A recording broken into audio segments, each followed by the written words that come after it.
বলেন না, আজকে আমার আপনাদের জন্য ফিল ফ্রি। ঢালিউডে ফের আলোচনায় শাকিব খানের ব্যক্তিগত ইস্যু। এই ইস্যুতে জড়িয়েছেন আরেক চিত্রনায়িকা শবনম বুবলি। শোনা যাচ্ছে চিত্রনায়িকা বুবলি নাকি আবারও মা হতে চলেছেন। আর এই খবর ঘিরেই শোবিজ অঙ্গনে ঘুরপাক খাচ্ছে একটাই প্রশ্ন, তাহলে কি সত্যিই বাবা হতে যাচ্ছেন সুপারস্টার শাকিব খান? এই গুঞ্জনের সত্যতা জানতে কৌতূহল ছড়িয়ে পড়ে শাকিব খানের প্রাক্তন স্ত্রী চিত্রনায়িকা অপু বিশ্বাসকে ঘিরেও।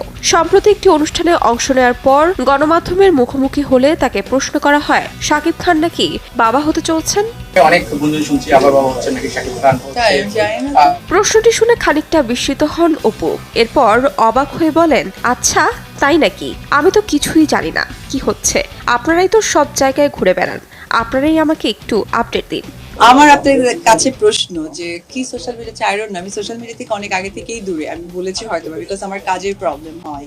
So, আমি জানি না। সোশ্যাল মিডিয়ায় চলমান গুঞ্জন প্রসঙ্গে অভিনেত্রী জানান, কাজের চাপে এখন অনলাইন দুনিয়া থেকে খানিকটা দূরেই আছেন তিনি।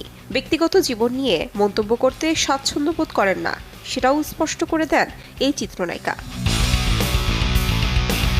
তাহমিনা তন্নি,